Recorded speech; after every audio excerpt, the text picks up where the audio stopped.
Live from the 607, it's the Ocho Duro Parlay Hour, where we're talking everything movies, TV, comics, and entertainment. Join in the conversation on social media with the hashtag ODPH, because here we go.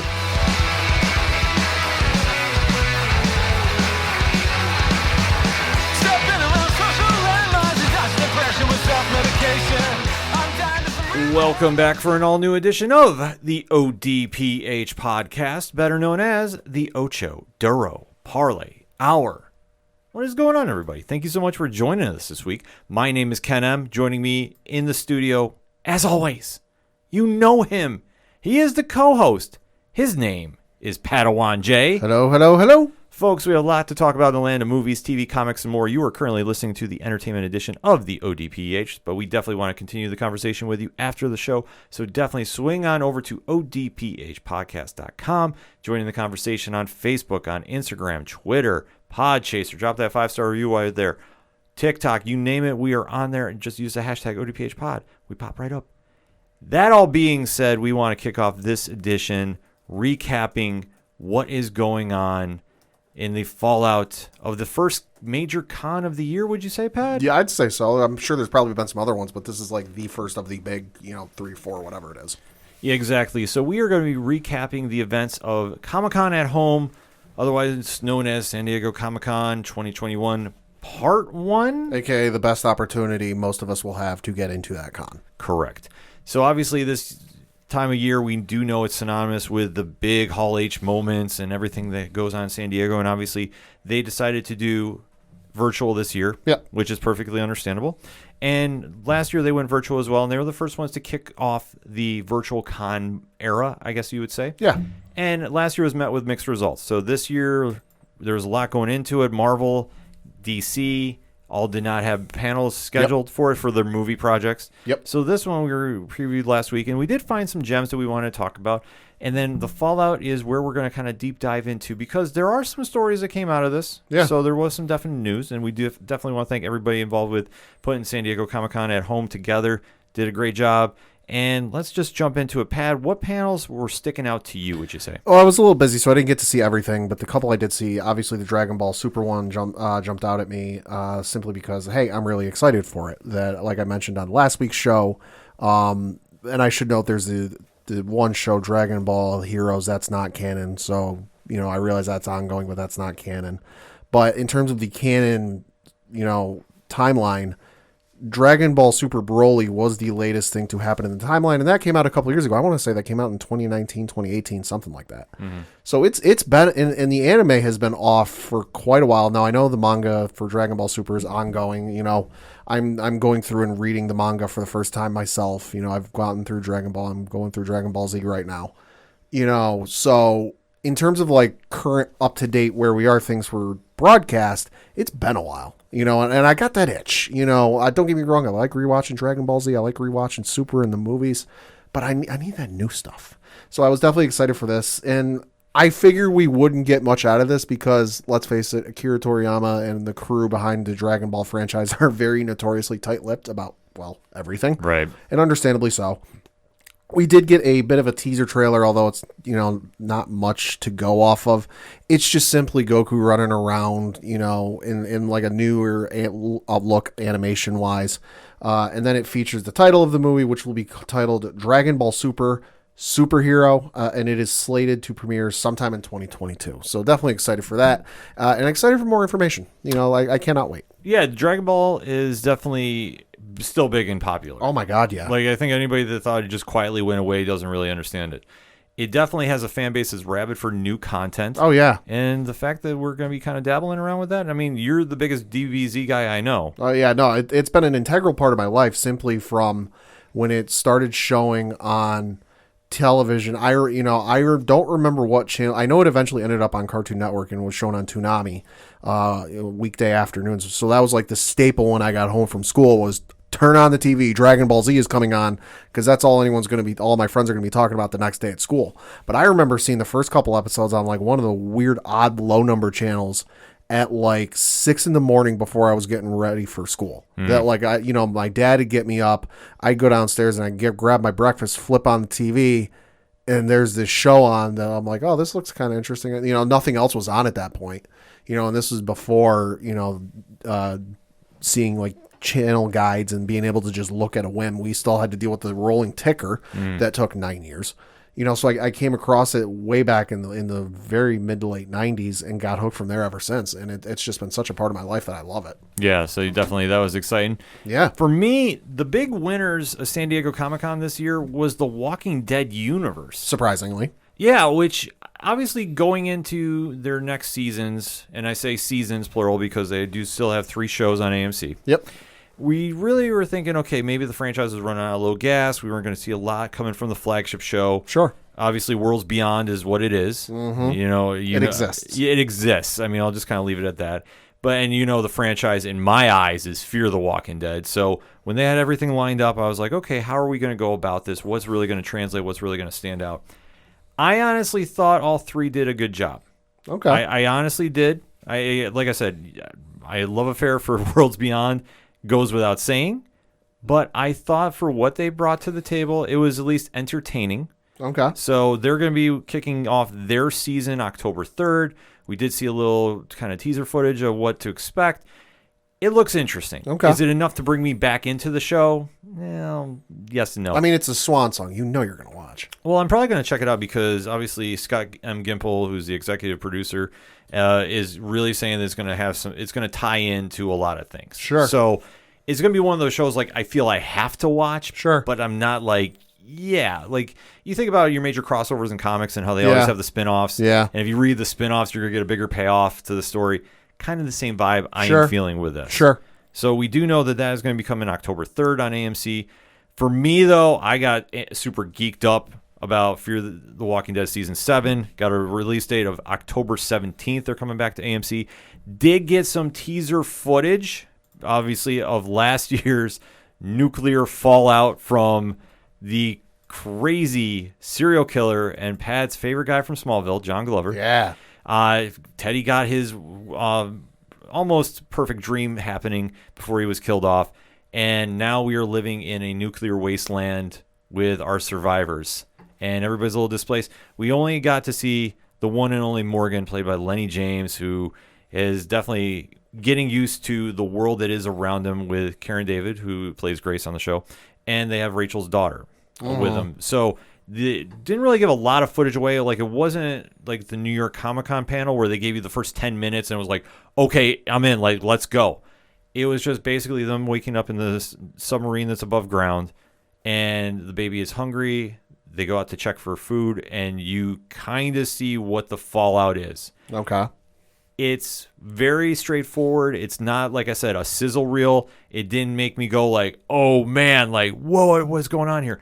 But since I saw last season, I definitely am like, I'm more intrigued to see how this is going to go, because in the Walking Dead universe, we really haven't seen the environment become an antagonist to this level. I know that we deal with sometimes in the comics, they dealt with the different seasons and such, and I get that. But when have we ever seen something like a nuclear fallout affect not only the survivors, but the zombies? Admittedly, I don't think I've ever seen that. Yeah, so this is a very cool twist that they're doing. I'm curious how this is going to play out, and obviously, if you've been listening to the show for a long time, you do know that I thought the absolute world of Season 6 of the show, so I am super excited to see where we're going to be in Season 7, and obviously that is going to be kicking off October 17th on AMC. Okay. Then we get to the flagship show, which is always an interesting time because the cast has known each other for so long. I mean, obviously being on the air for 11 years, you have that camaraderie. And they definitely seem to still have the same energy about the show, which is great. Yeah. Like I said, I'm not going to be complaining about that.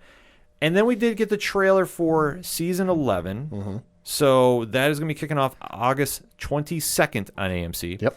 And it's going to be 24 episodes. But what we found out is they're going to be splitting them up into 8 episode half seasons or arcs. Blocks. Yeah. So we did get to see a little teaser footage of what's going on there. We did see that Negan is basically figuring out what is going on with his role with the survivors. Yep. We do see some cameos from a new group that is going to be the antagonist of this season. Sure. We did see a little bit of Brave New World. If you read the comic story arc, you know who's involved with that. Yeah. We did see that somebody is going to be getting eaten. We don't know who, except I think they kind of tipped their hand, but I don't want to spoil that for anybody. And you did see some kind of jumping around, and it almost seemed like they were building up for the send-off for Carol and Daryl. There's a couple scenes in there that either they're well placed or they're kind of overshadowed about where those two are going to be going into their spin-off show, which we do know is happening. Right. But I thought it was a good trailer. I didn't get like a wow, like, take my money now. Yeah. I'm locked in. But I thought it was entertaining about it. Pat, I know you caught the trailer. Yeah, no, I mean, I'm definitely excited for it, and I'm definitely going to watch it.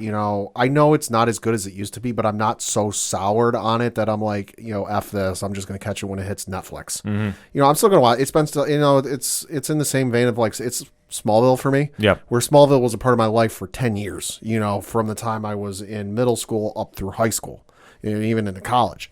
It's been such a part of my life that like I remember hearing about the show way back when G4 was still on TV and Attack of the Show was on, and they were talking about, the show filming and needing extras down in Atlanta, Georgia. And it was about zombies. And I was like, yeah, I'm not really into that, whatever. So, but then the buzz started building and everybody was talking about it. So like I was in college. I borrowed a friend's Netflix password, binged the entire first season that was on Netflix in a night because it was only 6 episodes. And on a Friday night, Saturday night, binged the entire first season, and then through other means watched the first half of season 2 because at that point they were on their mid-season break for season 2. So it was probably the fastest I've ever gone through a show, because once I got through that first episode I was like, yo, I'm hooked. Yeah.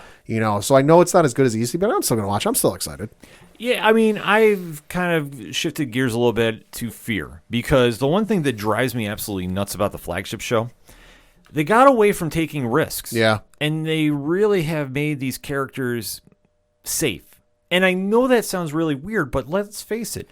Ever since Negan killed Glenn, which I'm sorry, if you read the comics, and I keep screaming about this. It's verbatim. Read the comics. It's page by page. That's what happened. Everybody knew it was coming. So the only difference was Abraham wasn't there. Exactly, but they kind of retconned that because he died earlier. So it all makes sense at the end of the day. But ever since that moment and the public reaction to it when we're dealing with mainstream fans, they've played it super safe. Yeah, and I know you and I were having conversations about this years before it aired, because we were talking. We were both saying, like, we don't know how they're going to do this because of just how violent and gruesome it is. Mm-hmm. And we were like, there's no way people are going to be able to sit through this afterwards. Yeah. It's going to be something that mainstream fandom and pop culture got a real cold awakening, so to speak. It's a real cold shower. Yeah, because we all knew this happens in the comics. Yeah. But ever since then, like I said, it just feels like they play it safe. And you could say, well, what about Carl? And what about moments like that? Sure. But I don't think that was really that was almost a gotcha moment where it was like, oh, he got bit, and remember it was in that one scene, and I'm like, yeah, okay, you feel like you're reaching. Yeah, it just didn't have that kind of same impact. So it's interesting to see how it all plays out, but to see that they got this far, I'm still amazed that it's going, and good for them, because like I said, I don't like to see anybody out of work. Yeah, but it's also at the same point has the story run its course. Obviously, in the comics, it ended abruptly. Yeah, but it still ended. Yeah. So now we're going to deal with whatever the final episode is going to be for these characters. We do know that the Rick Grimes movie is coming. Allegedly. And allegedly Worlds Beyond is not connected to it, which believe that when I see it. I'm still saying wait and see on that one. I'm not buying that talk just yet. We've seen TV producers and movie producers say, no, this absolutely isn't that thing that the entire internet thinks it is. Like the one that comes to mind is J.J. Abrams in Star Trek 2. Yeah. Like, Benedict Cumberbatch's character isn't Khan. Promise, we're not doing that story again. Oh, hey, just kidding. We're doing that story again. Yeah, so I'm waiting to really see how this plays out. Like I said, if I need to force myself to watch Worlds Beyond, I'll do it just to see what the payout is going to be. And I'm still saying Rick Grimes is going to show up at the end. You're going to see Andrew Lincoln walking on there for whatever reason. Yeah. Either way, I thought the TWD universe won. That's good. Like I said, I gave him first prize at San Diego Comic-Con. I know that there was a big Star Wars panel that was lined up for you. Yes, there was. I was super amped up for this. I even stopped playing Mass Effect think I was playing Mass Effect 2 at the time. Oh, shoot. Because I bought the Legendary Edition. I've been going through that. But I stopped playing Mass Effect 2, partially because I was doing laundry and partially because I knew this was coming on. But it was the Star Wars The High Republic panel that was taking place. It was unveiling their next wave because they're doing it in phases like the Marvel Cinematic Universe, but then they're also releasing stuff in waves. So they discussed that, and they had on the authors Claudia Gray, Charles Soule, Justina Ireland, and Daniel Jose Older to kind of talk about what they've been doing and what they've been going on. Just cut into the nitty gritty, what they got coming out that I am super excited for. So the whole, I guess, wave, you could say, is titled The Light of the Jedi Goes Dark. Ooh. So you've got Claudia Gray returning, and I'm reading courtesy of the article from Cinelinx.com. Quote, Claudia Gray returns after taking a wave off with Del Rey's The Fallen Star, this wave's final adult title. The book picks up after the events of Cavan Scott's recently released The Rising Storm, and although Claudia didn't reveal any details, I'm sure I can speak for everyone when I say we are very excited for this one. Her first wave book, Into the Darkness, was a bestseller like the rest and introduced us to a bunch of really great characters, most of who make appearances in the Wave 2 series of books. So yeah, definitely excited for this. Claudia Gray writes some great stuff, and if it's picking up right after Cavan Scott's book, which I'm in the process of going through, and it is fantastic. Super excited to see where they go for that. From the folks over at Disney/Lucasfilm Press, they have two books coming out. One is Daniel Jose Older's young adult book, Midnight Horizon. It's a book he described as, quote, a chaotic mess. And then you've got Justina Ireland is going back to the middle grade with a seemingly equally dark Mission to Disaster. Quote, she didn't reveal any details about the book, but she was asked about the returning Jedi Venestra Rowe for her Wave 2 book, Out of the Shadows, the character she first introduced us to in the book A Test of Courage. She said, quote, for me, it's not a revisiting, but I'm hoping that readers will enjoy seeing a little bit more adult version of Venestra. In young adult, we can deal with a little more heavier issues that we necessarily can't with a middle grade or children's novel. They also discussed with Justina, and I didn't know this was coming. I'm kind of excited for this. Justina's serialized fiction offering, along with Cavan Scott, to Star Wars Insider Magazine, and she's also working on a Star Wars manga release titled Edge of Balance, which is coming out in September. And I'm looking at the page for the listing on Viz Media. You can pre-order it now on Viz Media, and yeah, it's a Star Wars manga, which I know we were talking about, a couple weeks ago or whatever it was. I don't see that too often, so that's super exciting. As for Charles Soule, quote, he gets to return home to Marvel Comics for a 2-issue limited series called The Eye of the Storm, which goes into the backstory of the popular Nihil leader, that's the antagonist group for this whole scenario, Marchion Ro. Quote, he's not the boss, he's subservient to the Tempest runners of the Nihil. But over the course of the Light of the Jedi, he shows that he's the one who's been in control all the time. He takes control of the Nihil and gives them this higher purpose. Close quote. And I believe, if I remember right, that the comic that Charles Soule is going to be doing is going to be like 60-something pages. Holy smokes. So it's going to be nuts, and I cannot wait. All of this kicking off in 2022. Can't go wrong with that. Absolutely. Solid stuff, and it's always cool seeing Charles Soule writing that. Yeah, it is. I'm definitely geeked up for that. Speaking of some comics, because you did mention he's returning to Marvel, Marvel had one panel there that definitely caught my eye. Okay. It was their X-Men panel, definitely were teasing a lot of what is going on, of the trial of Magneto, which we do know is kicking off with the death of the Scarlet Witch. I don't think it's a spoiler at this page because it's been on the internet for like 3 weeks. It's gone all over the place. So to see how this is going to fall out, and then Inferno, which is basically Mystique versus everybody, because the coalition of Xavier, Magneto, and Apocalypse really have not come through on a bargain that they made with her. Uh-oh. Yeah, and that's not the person you want to tick off. No. Just putting that out there, because when they have not brought back her dead lover, Destiny, and Mystique is now fed up and is going to take that whole. I feel like she's got to be careful. Down. She's got to be careful, though, just because with all of the mutants, presumably working together and being all chummy with each other, you could theoretically put together a team that is like the Murderer's Row, to borrow the term from the Yankees, the Murderer's Row of mutants. That like you could put together a list of like 5 or 6 of the most powerful Omega level mutants and be like, here, try your luck. Good luck. Yeah, it's going to be really interesting how this plays out. Because Mystique has always been a character that you think, is just a shapeshifter and can't really hang on that Omega level, but she does. Oh, yeah. And you got to figure part of that's from the movies and the animated shows. I'll give you that, but when she's written well in the comics, man, she's a great character. Sure. So I'm very intrigued about this because if they're going to copy the Inferno from the previous run, yeah, that was going to be skipping that at the shelves. But this one definitely has my intrigue, and the one big takeaway is they were kind of alluding to paraphrase, a lot of the questions we've had since Jonathan Hickman developed this new stat quo is going to get answered. So this could be the end of the run at Kuroka. I don't know if it's going to. I mean, this has definitely been something that... all good things must come to an end. ...has been a question mark. I agree with you because everything has just been too aligned up with the X-Men. And like I say, there's a lot of people that really love it. Yeah. A lot of people really hate it. Well, and that's the thing is, like, I fell off of it just because of life and didn't get a chance. But, like, I still am aware of some of the stuff that's going on. It feels like they've been chummy for a little too long. That, like, I know they've had their issues, and I know they're chummy, and I know they're good together. But if I'm like... this honeymoon, so to speak, feels like it's going on a little too long. It definitely does. And it's going to break in the worst way possible. Because somebody has to break it. And I know that they've alluded to way in the past it's going to be Mr. Sinister, but it seems like Mystique is going to be the match that lights the spark. Probably. And I'm here for it because this will bring up some real interesting stories, I feel. I'm saying that, when, like you said, when we're in well, she's not afraid to burn that you-know-what to the ground. Yeah, and obviously to ruin the utopia that has been built in this crazy idea from Hickman. And for me, I personally love the idea because this has been such a fresh concept. Oh, and it's so different. Yeah, like I say, we haven't seen this before in the X-Men line.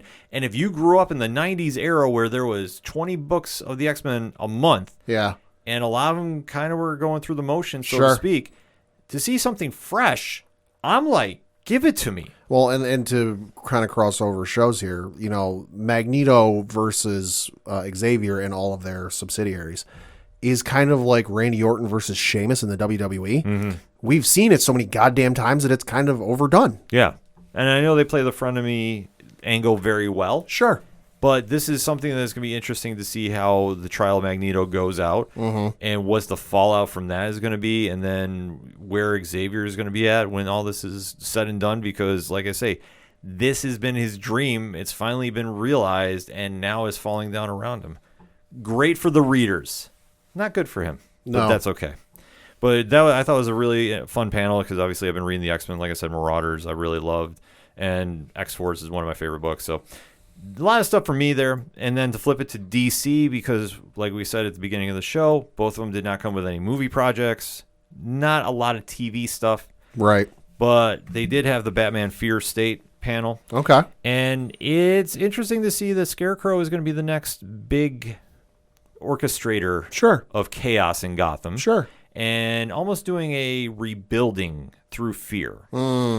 So this is supposed to allegedly set up a new fresh start moving forward for the next year. Sure. The books that were connected was going to be Batman, Harley Quinn, Catwoman, Nightwing are all going to be involved. Sure. Sounds interesting. Not sure how this is going to play out, especially just coming off the heels of the Joker War. It just seems like it just seems too close. It's gonna be interesting though, just because of what they've been doing in the comics lately, where Bruce Wayne ain't got no money. Yeah, he's living in an apartment in the middle of Gotham. He don't have the mansion. He don't have the Batcave. He has all the tech and the tools, but like he's got to fix them himself, and he can't just go, oh, I'll just buy a new one. Like, no, he's got to take care of it. And to see him now have to take on Scarecrow is going to be very interesting. Yeah, I definitely think so. For what they've been doing, the Bat line has just been awesome. And honestly, the best Bat book on the market right now, and this is tough to with all the competition, Nightwing by Tom Taylor. Yeah. Ridiculously good. Highest possible recommendation. Just going to put that out there. Another panel that jumped out to me, and I know Pat is definitely a fan of too, is the Doctor Who. Oh, yeah. panel. Yeah. So they had a little kind of Q&A with Jodie Whittaker and some of the other cast. And we did get a big casting announcement, I thought anyway. We have somebody coming over from Game of Thrones, Jacob Anderson, who we know as Grey Worm. Yep. He is going to be joining the cast for season 13. They did do a teaser trailer, so to speak, but honestly, there wasn't a lot behind it. No. It just kind of said the Doctor will be back this year. Yeah. Not really sure what to expect. Yeah. I don't mind Jodie Whittaker's run as the Doctor. Yeah. I thought she's done a great job with it. I know a lot of fans have not been liking the storyline that's been going on, but Sure. I think it's been okay. Like I have not had any issue with it.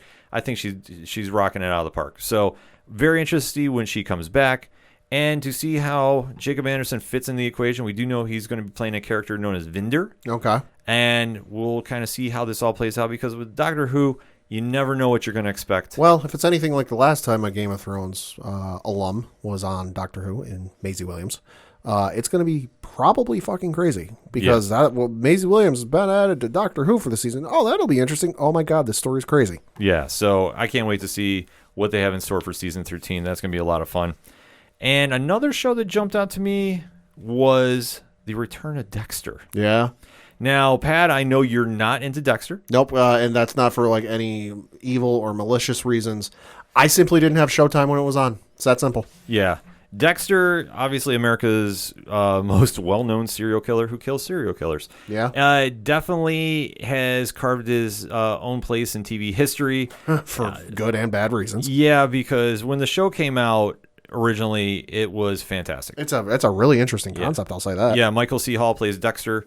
And just the concept of where he goes to handle his demons and dealing with him being a serial killer, it's very fascinating. When they got to season 4 against John Lithgow as the Trinity Killer, perfect season. Can't speak highly enough of it. The fact we went on 8 more times after that, and it's very hit and miss, and especially the last season, in my opinion, is not good. You can at me at OD Parlay Hour all you want to try to defend it. You're not going to get anywhere. I respect your opinion, but please respect mine. It wasn't good. Then we finally have now come back since 2013 to where we are going to see Dexter resume what he does best, debuting November 7th on Showtime. Okay. So this is going to be interesting to see how this all plays out because we do know that he is no longer the Dexter we once knew, has a new identity. Sure. We do know that this is going to be absolutely crazy looking at the trailer. It does capture some of the awkwardness that Dexter brings because he's not exactly the most normal person to be with. Well, what I thought I saw the quote from Michael C. Hall over the weekend that, like, given how the last season went, and it's specifically the last episode, and just how fans took it, to put it mildly, he said that they had to come back and do another season, and I'm like, yeah, you kind of have to. Well, you think about it like this, Pat. The show, at one point, was TV's best show on air. Right, and I remember, I forget the site, like whether it's Metacritic or like some other site where it rates and like aggregates scores and that type of stuff. And like it was super highly rated for a long time, and then it just kind of like down the tube. Well, it's almost to a point where you get to that one season of a show, and I think we all have that if it's a long-running show. They do a perfect season in the fans' eyes. Sure. After that, where do you go from here? Yeah. And that's the problem that Dexter had because season 4, I will scream to the top of my lungs, John Lithgow, Trinity Killer. Yeah. Best season they've done. After that, you knew it was going to have a fall. It's not like in pro wrestling. We have a big main event pop and then the crowd has to kind of rebuild itself. Same thing. And they just never got back on that same page. And that last season was just so all over the place, in my opinion. And even the ending was like, what the Well, it's like in baseball, you know, you're trying to hit a home run or a grand slam, but all you're doing is striking out. Yeah, and that's exactly what happened here. But the new trailer came out. It looks fun. It looks interesting. It captured kind of like the early Dexter vibe to it. We did see that Clancy Brown is going to be involved in the show. Rumored that he's going to be the Dexter's main foe this season. All right. So we'll kind of have to wait to see how that plays out. I'm excited for it. I got to say, Dexter, for me, like it was one of the best shows I've watched. Sure. And then just getting through those last seasons was like pulling teeth. Not going to lie about that.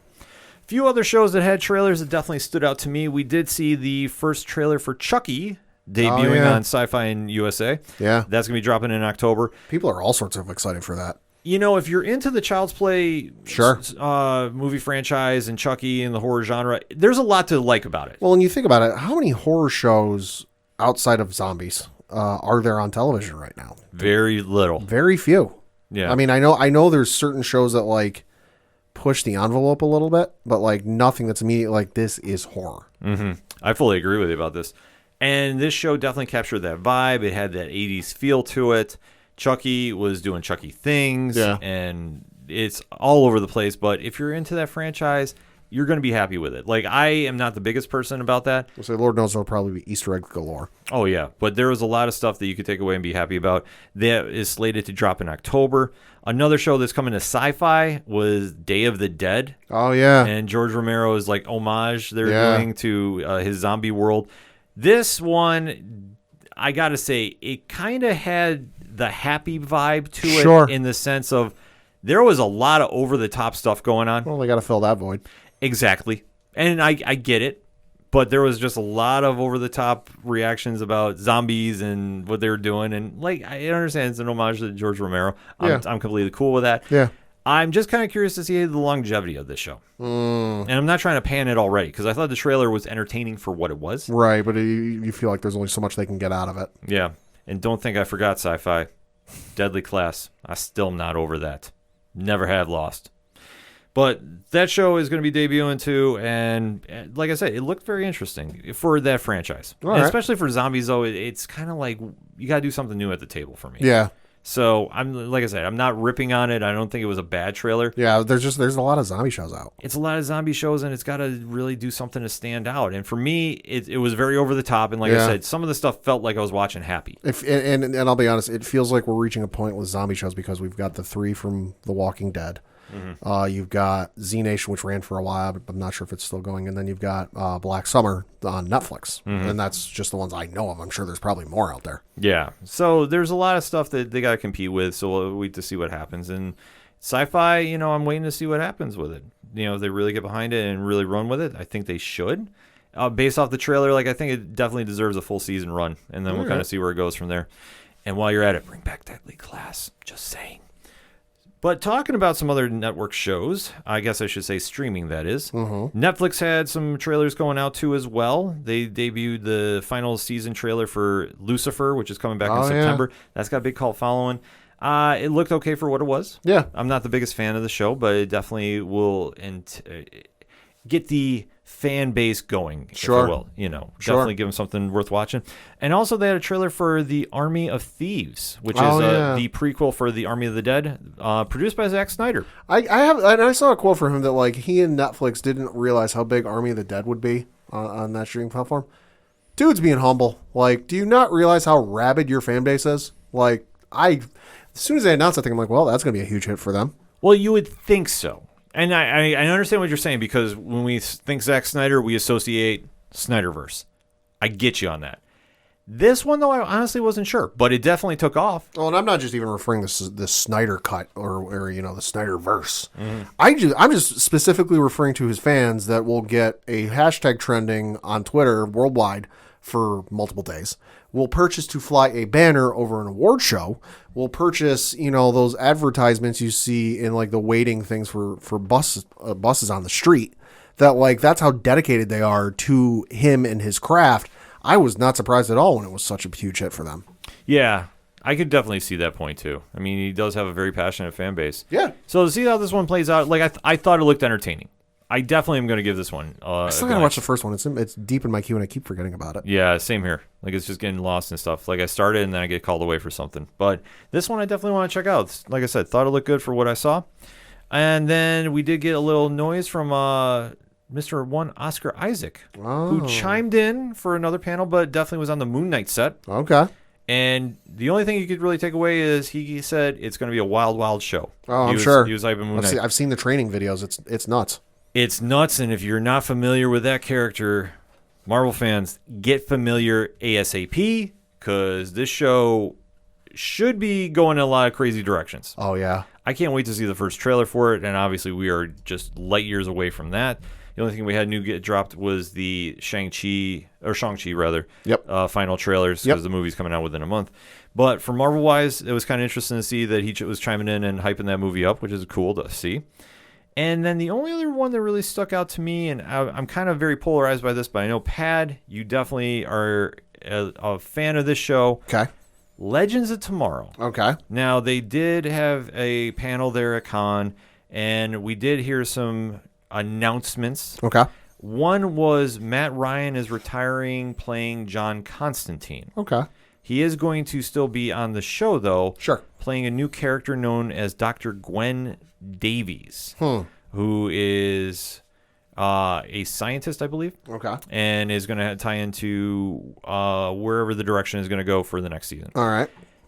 Thoughts on him retiring John Constantine? I mean, it makes sense. You know, I think originally when he played the character on the fucking god awful, like, I dare you to try and get through that show. I got through maybe an episode and a half, and I quit. It was just bad because the first episode, a lot of promise. Second episode, off a cliff. But I loved his portrayal. Like, it was one of those instances, like, he's doing great work with what he has, but the work he's being given is cow shit, you know. So, but I loved him, and so when they announced he was coming on Legends of Tomorrow, I'm like, awesome. I'm all for seeing more of him as the role. I got no issues with him as the role.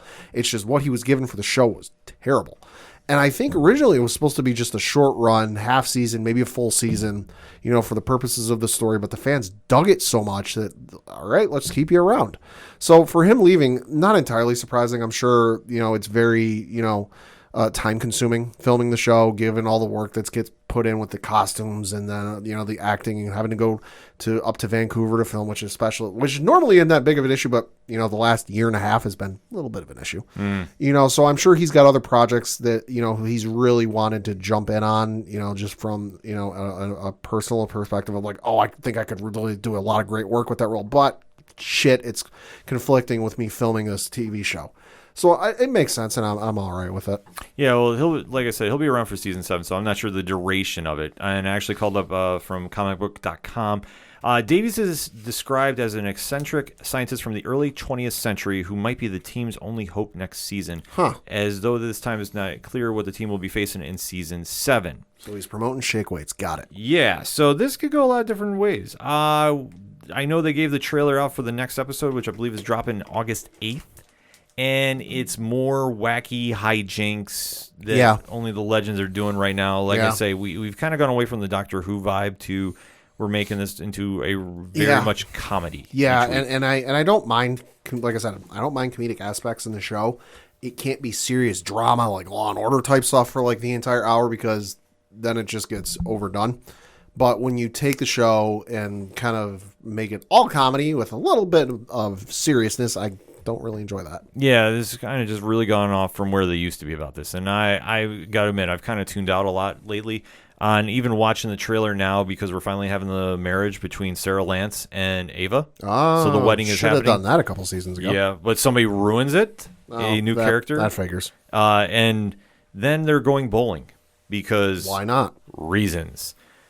It kind of looks like it's all over the place a little bit, and we do see how I guess they're setting up for John Constantine dealing with dark magic that's going to kill him. Sure. So I think that this is how they're writing off the character of John Constantine. They missed out on a golden opportunity to write him out of the show last season. Yeah, I agree. That was your perfect opportunity, given everything he went through, and then to come out of it on the other side.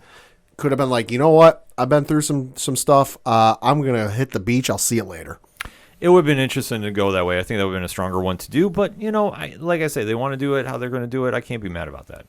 It's just how Legends is really transcended over the years. Yeah. Into where we are now. And it's kind of, I miss the old vibe to it. Yeah. And plus, one thing that I've always said with the show is I think you need to rehash your lineups each Yeah. year. And I know this one, there's not that big, like, overpowering threat going on. No. You know, that we had like Firestorm the one season. We had Kid Flash make a run, which I thought they should have had him on there. Yeah. Keep Wally West on that team. So to see kind of how we're changing up the stat quo now and it's just getting more funny than drama. Right. And I mean, like you said, you need to have that overbearing force to kind of like keep viewers in, and like you and myself especially. And I know the last season I watched where it was the one where they were jumping through time and it was with Marie Antoinette and Rasputin and all the other characters that like it was hard to track at times. So like, who is the big bad? What is going on? You know, it's not like Damien Dark's rolling through or anything like that.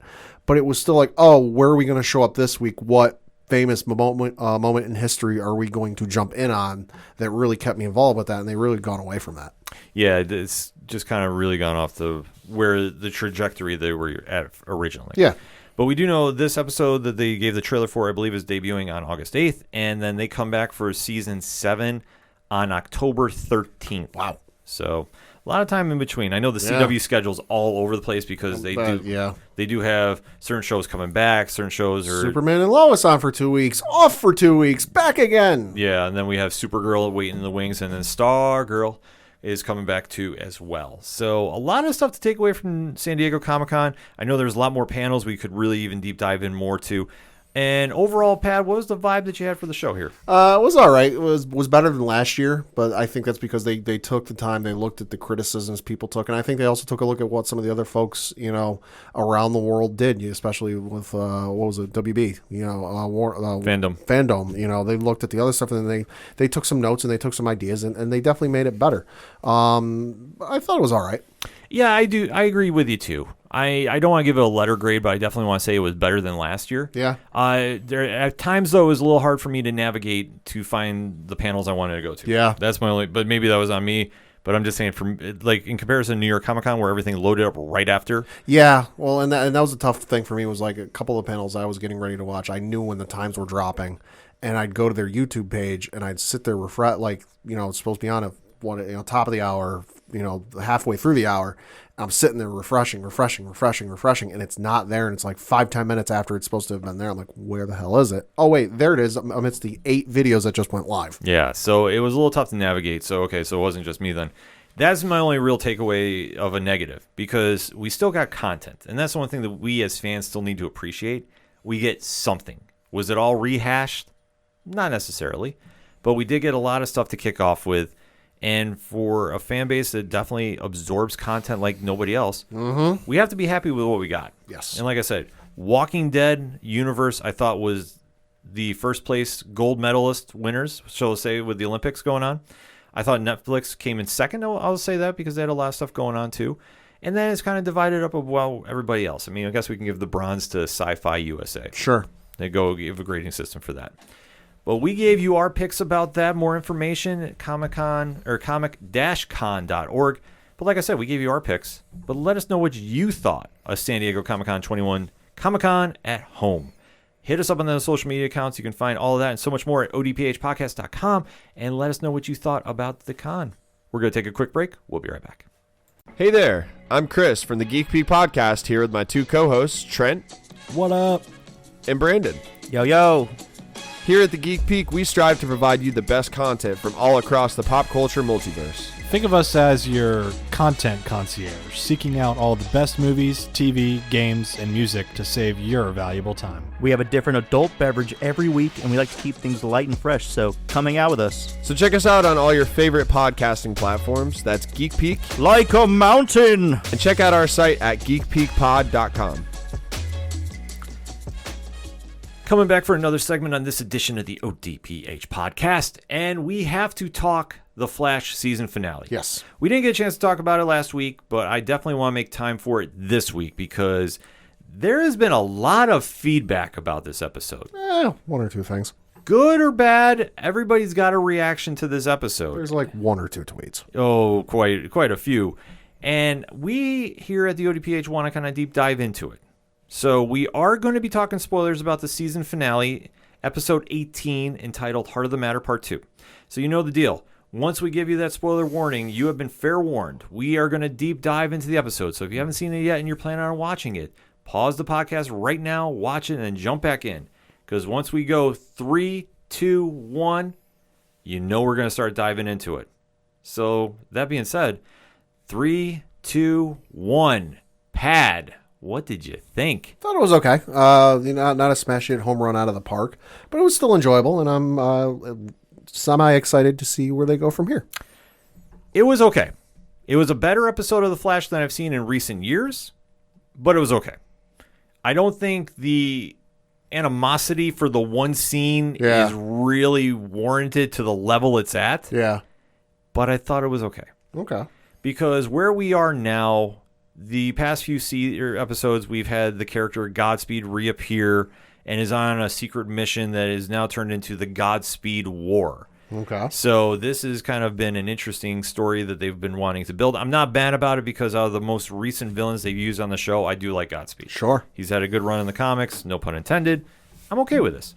But we do see some debuts and some returning characters come in for this episode. The man, the myth, the legend, John Wesley Shipp returns as Jay Garrick. Yep.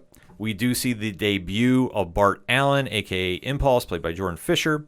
We do see the return of Nora West Allen, a.k.a. Excess, played by Jessica Parker Kennedy.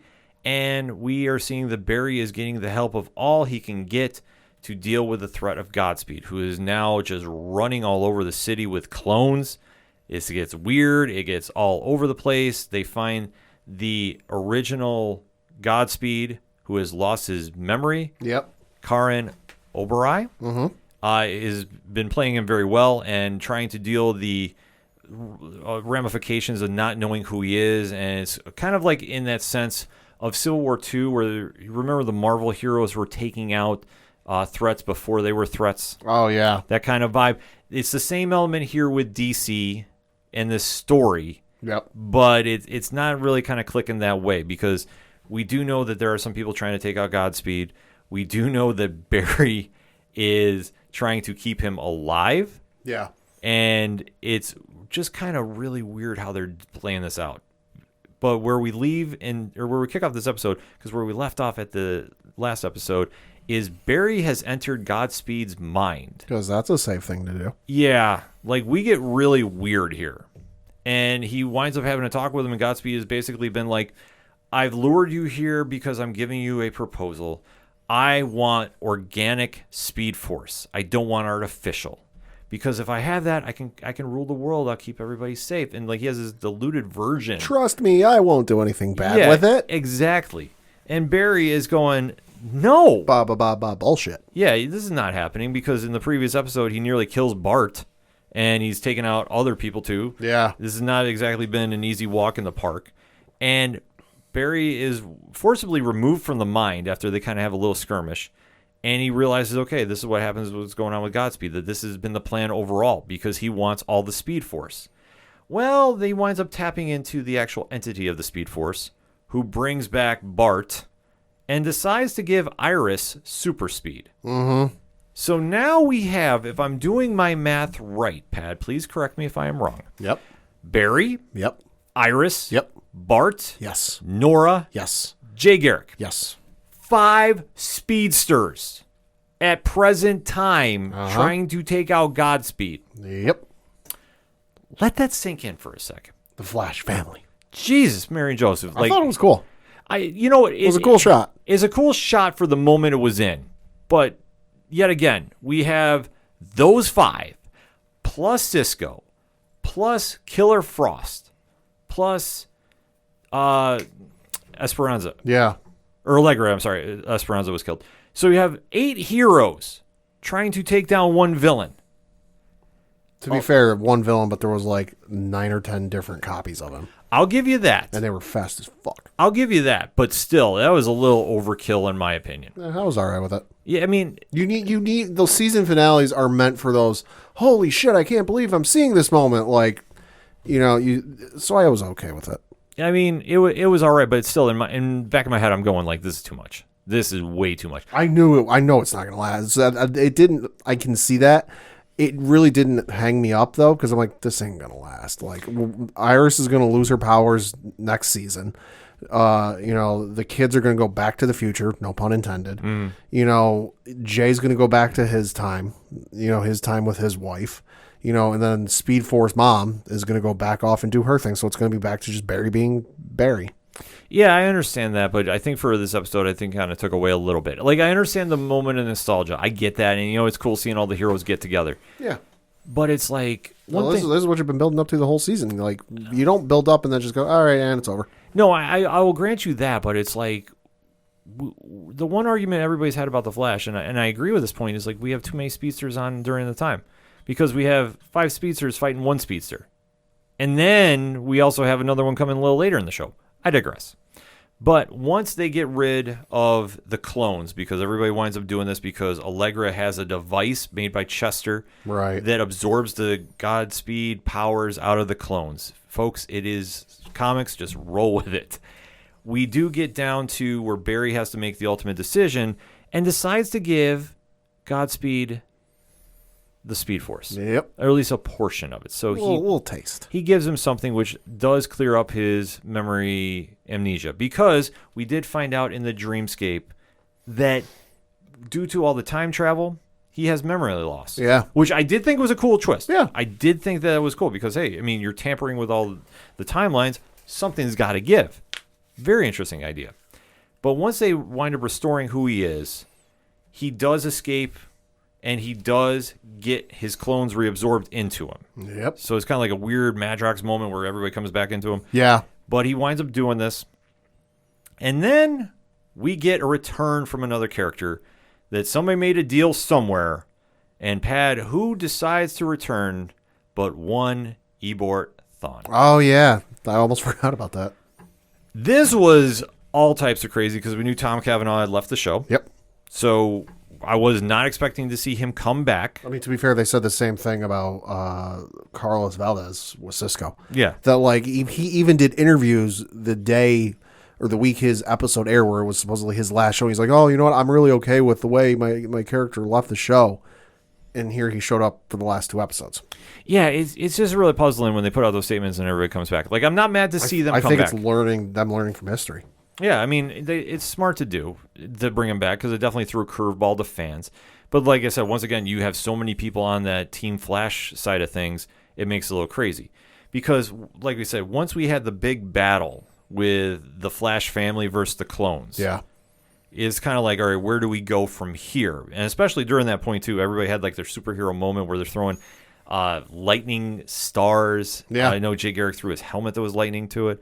Kind of just really all over the place. But, and especially, I think at one point, Iris, did she or did she not say, we're the Flash, not you, Barry?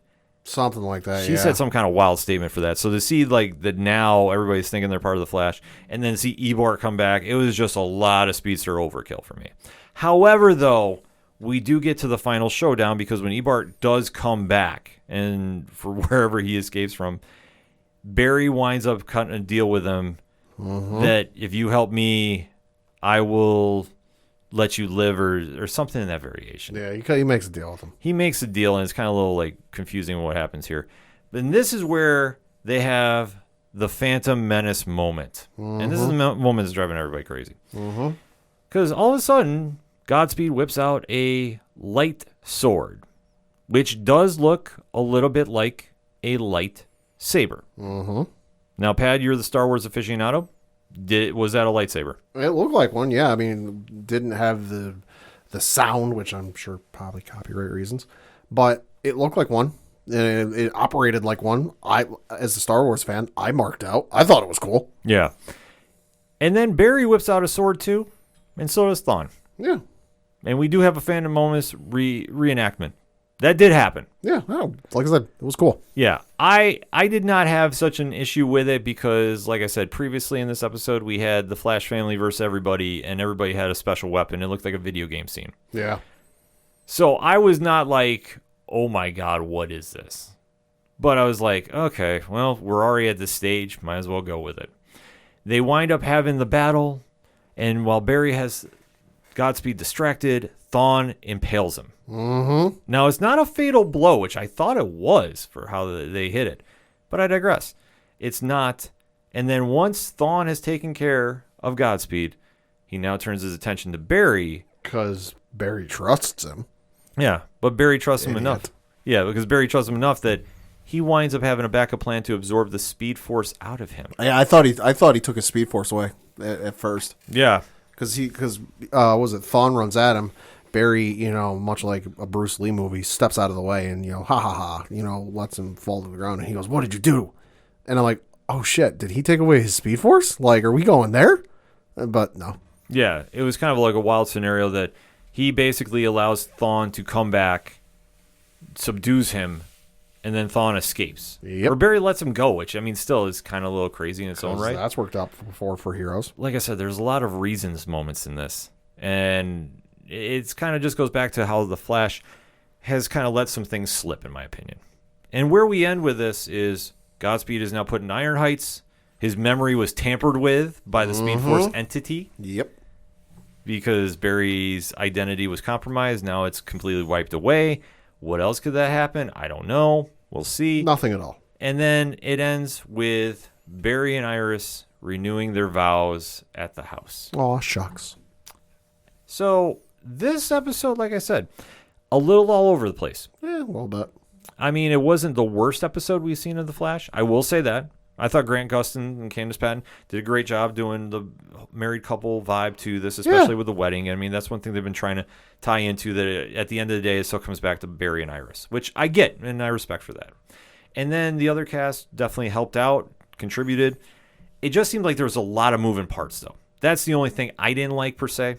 So the only thing I didn't like was the Bart singing, like in the middle of the wedding vows. I was like, why are we doing this? Like, it's touching enough as is. They've had this weird thing with music all season, that there's a musical number at the end almost at each episode. Yeah, it's weird. Like, and it's more than just like the stereotypical like put a song at the end of the episode for like just that background song. Yeah, like it's weird. I mean, like I said, it was weird and felt out of place for me because I'm like, all right, this is already touching enough. Everything they've gone through, they still have, being separated for so long, and then the mirror dimension, and now they're back together, and everything's all well and dandy. It was already touching enough. Like, you didn't have to make it corny. It just seemed over the top, and that's one thing that I think they really describes this episode. It was over the top. I understand it's a season finale and they want to go big, and I get that, and I respect that. But I thought there was just too much going on at the crucial moments. Like I said, when the Flash family came out there and Iris said whatever she said, I was like, oh, all right, just too much.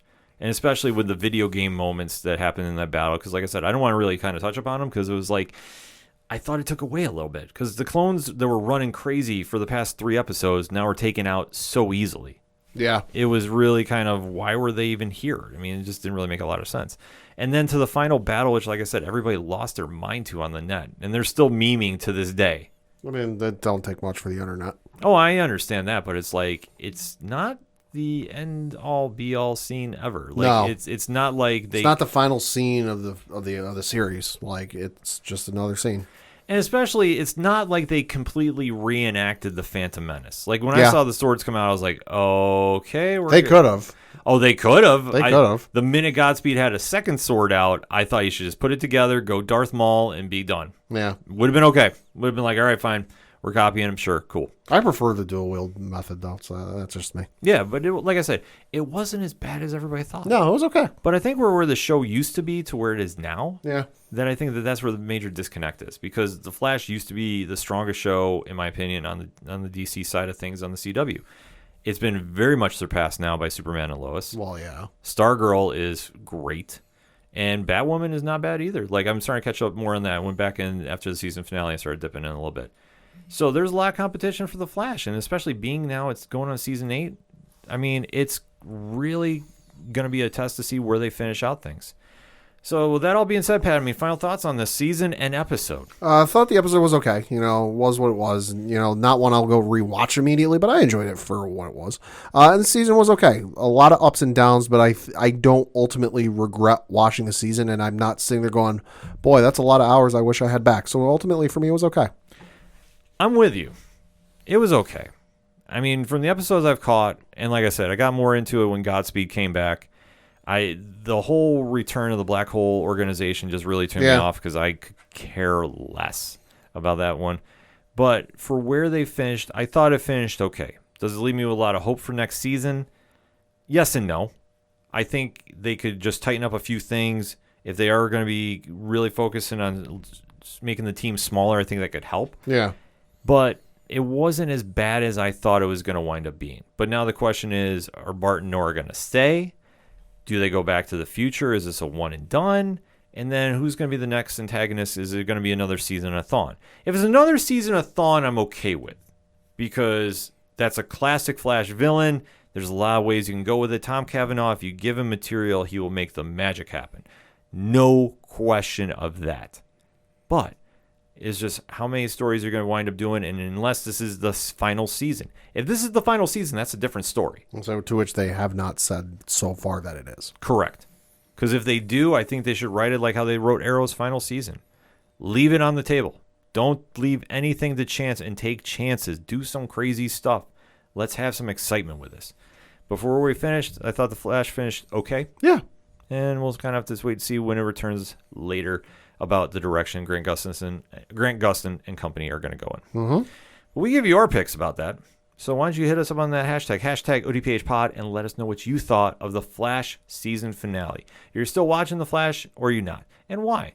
And especially if you caught Heart of the Matter Part 2. What is your takeaway from that episode? The fight scenes, were they too corny, or were they cool? What is the vibe? I want to get that from the ODPH Society. So hit us up, let us know. We're going to take a quick break. We'll be right back. In the not-too-distant future, following the rapid succession of World Wars III and IV, plus the hidden horrors of secret World War II, there's not much left. All that remains is a place where folks get together to read and discuss comic books. Sometimes they laugh, sometimes they argue, but they always record and upload their transmissions. You have found one of those transmissions today. Welcome to the last comic shop.